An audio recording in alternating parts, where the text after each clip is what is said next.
afternoon, and thanks for joining us. I'm Judy Simpson. Farms of all types and sizes are a key part of Vermont's beautiful working landscape, and horse farms in particular provide a positive impact to our state and local economies. The Vermont Farm Bureau has developed a program to identify and recognize the very best equine operations in the state. The Horse Farm of Distinction Award is bestowed on those who provide excellent care for their animals and their land, as well as putting the safety of the animals and their handlers and riders in the forefront. To begin, I'm joined by President of the Chittenden County Farm Bureau, Betsy Green. We usually see Betsy in her role as UVM Extension Professor and Equine Specialist, but she's here with us today to tell us about the Horse Farm of Distinction and to name the most recent recipient. Welcome back. Thank you. How did this award come about, and how does a farm qualify? So Chittenden County Farm Bureau has quite a few active horse members, and one of the things, you have the dairy of distinction that people are familiar with seeing the signs. We thought, why not recognize horse farms that are doing good things, both land and horse, and of course they have a lot of clientele, unlike the dairies. Right. The clientele are the cows. And so there's actually a different level of care and safety that needs to be part of the daily program to keep the clientele and the horses all happy and safe. And so we thought, let's put together a program to recognize those that are doing good jobs. And so what are some of the things that you consider? So some of it's curb appeal. Do they keep the place looking nice and well kept and such? But we also look at the management, the horse health management care, the safety, the biosecurity methods. Are they taking care to prevent spreading disease or things like that? And then we also look at what they're doing if they do some public service or some good for whether it's youth, adults, or the public. And so it's really something that has worked well. And also the land stewardship, of course, which is a big part of what I work with horse farm owners about in general. So who's the newest recipient? So our newest recipient, 2014, is John and Alice Burgoyne. You can see them in the middle of the picture there, and they are the ones that have our Brook Farm in Ferrisburg. And they have a great place. It's not a large place, but it's a very well-run, well-cared-for place. You can see some video, and they actually have, when I went to check out the facility, it was such a nice situation that I asked Alice, John's wife, if I could actually do a stewardship workshop, the fall workshop there. And it worked out perfectly because it gave a lot of folks in the area that joined us some really good ideas to help improve their own land stewardship. And it's on a hill, so he has to deal with a lot of water and such. And he just had some really good methods and responsible practices. Well, it's my pleasure to welcome John Burgoyne. Congratulations, and it's a great recognition for you. What was your reaction when you found out about it? Well, we were obviously very surprised and honored.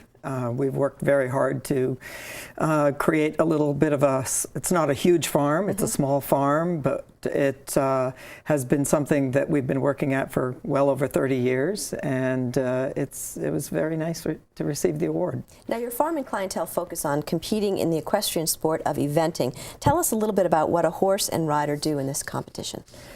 Well, the sport of eventing is something that is quite unique in the horse world in terms of could be considered the triathlon of all of the horse sports that take place.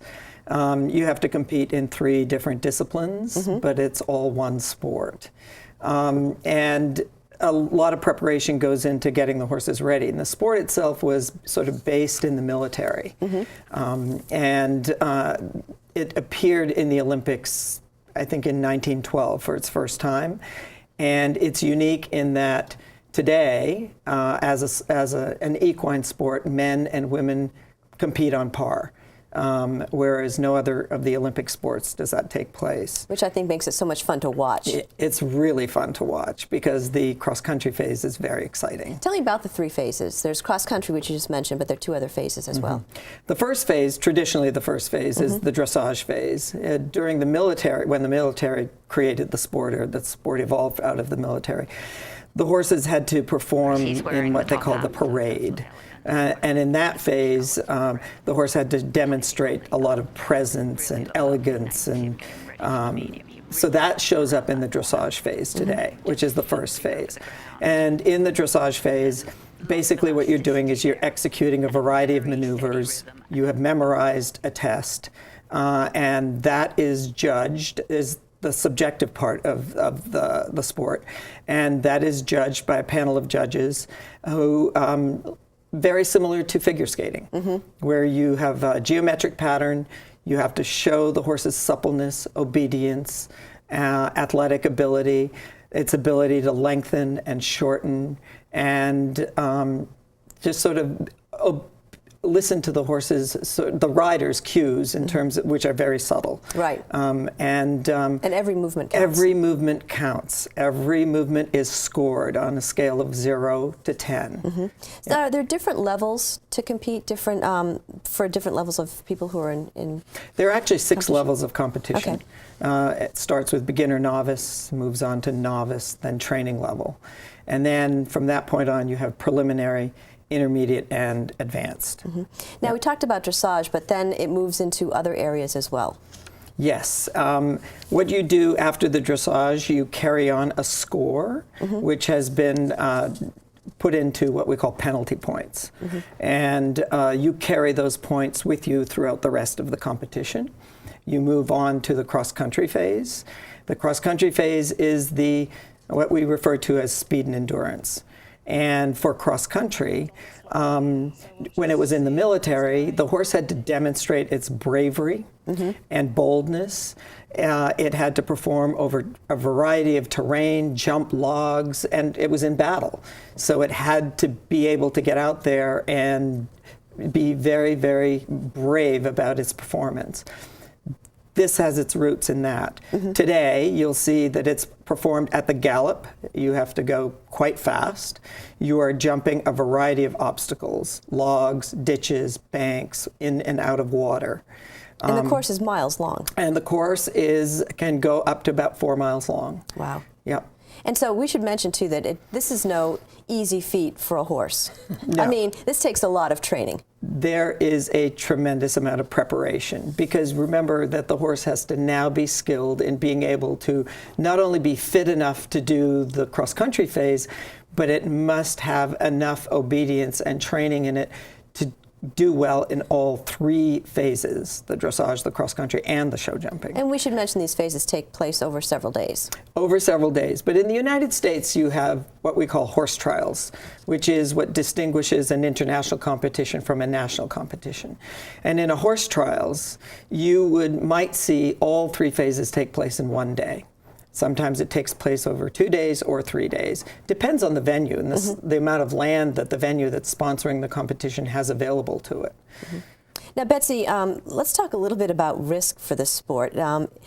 Is it becoming too difficult for horse and rider pairs as far as concerns about safety? Well, there were some recent attempts to try and make the fences a little bit higher and make things faster. And I'm on the United States Equestrian Federation Safety Committee, and also I'm an ad hoc member of the eventing committee. And it kind of came out of the blue where these rules, somebody was trying to up the ante on the lower levels. And really, this is the first time that I think a lot of the folks have spoken out and said, no, we have to have a starting place that's safe for the beginner riders and the beginner horses, whether it's a green horse or a green rider. And so this was something that came up suddenly, but it got squashed down by the membership, which was great. It was great for us to see on the committees, because sometimes we feel like we have to make these decisions that a lot of times the riders and trainers don't like. So, John, how did this affect you as a trainer and a competitor? Well, you know, when the rule change was proposed, it came out quite suddenly. And for most of us who work with a lot of amateur riders, trainers like myself, we work with a lot of kids and we work with a lot of amateur adults. And they form actually the bulk of the membership for our organization. And so to blanketly try to change how fast someone has to approach these fences, or to change the heights of the jumps when people are just beginning to feel comfortable doing what they're doing now, was a bit of a shocker, because nobody had had any input. And so at the annual meeting, basically it ended up, the changes had to be tabled, because people were demanding more transparency and wanting to know ahead of time in order to be able to generate some sort of discussion. And so it was the general membership that really sort of brought it to the fore that, wait a minute, we need more time to have a discussion about this. All right, well, cross country can draw a crowd. It's exciting to watch for spectators. Very exciting to watch for spectators. And if you go to an event, the nice thing about it is you have the freedom to basically walk around the course and stand and watch different combinations of jumps at different areas along the course. And it's very exciting. Well, let's go on to the third phase, which is show jumping. Show jumping is the third day normally. And that is a very different type of jumping. Unlike the show jumping you would see in show jumping as its own discipline, the jumps might not be quite as large, but what it's meant to do is to show that after the horse has gone through all of the cross country, that it is retained its athletic ability, its obedience, its suppleness to meet the demands of the technicality of a show jumping course. And in this case, the object here is to try to leave all the rails up in the cups and to complete the course within the time allowed. Right, and there's a pattern that you have to follow. There is a specific pattern in which you have to follow. The jumps are numbered, and you usually have anywhere from 12 to 16 jumps. Yep. Tell me a little bit about the horse itself. Now, we've talked about the athleticism, but it takes a long time to develop this kind of an athlete, and not every horse can do this. Not every horse can do this, and especially not every horse at the upper levels of the sport. A lot of horses are perfectly capable of performing and learning how to do this at the lower levels, but what it does take primarily, more than anything, is the right temperament.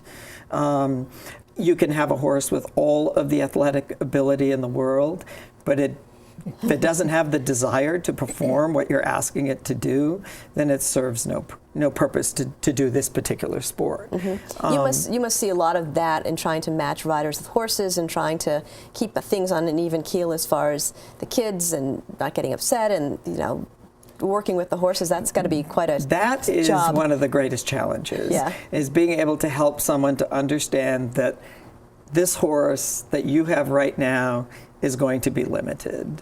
And you depending on what the goals are for the rider anyway. But if you know, as you progress through the different levels of the sport, you begin to discover at what point does it level off for that particular horse or that particular rider for that matter. And so that is very challenging. Can you give me sort of a ballpark figure as far as what it costs to participate in this kind of sport, especially if you want to go through the different levels and, you know, purchase maybe an animal that does have that spark? So Judy's your new client. No. No. You know, purchasing the horse depends on the horse's level of experience at that time. If you're buying a young horse and you're going to bring it along on your own, obviously you're not going to pay as much money. If you're buying a horse that has already competed and you're buying it as a schoolmaster for yourself, then you're going to pay quite a bit more money for that particular horse, because you're going to rely on the horse to teach you something about the sport, as opposed to having to teach yourself and the horse at the same time, which can be pretty challenging. The price, obviously, the higher the level or the more experience that a horse has, the price is commensurate with that. Event horses aren't as pricey, let's say, as straight dressage horses or straight show jumping horses, but it's getting to be quite expensive. So, John, how can viewers contact you or learn more about the work that you do in your farm? Well, we have a website. It's www.arbrookfarm.com. And we have our phone number is 802-425-3207. We welcome visitors. We welcome guests. Anyone can come anytime. Anything you wanted to add, Betsy? We've got about 30 seconds. I think it's just a great sport. I did it when I was younger, so I'd have to probably invest a lot of money in that schoolmaster if I were doing it. But it's great. my aversion to falling off that keeps me from eventing. Thanks to both of you. That's our program for today. I'm Judy Simpson. We'll see you again next time on Across the Fence.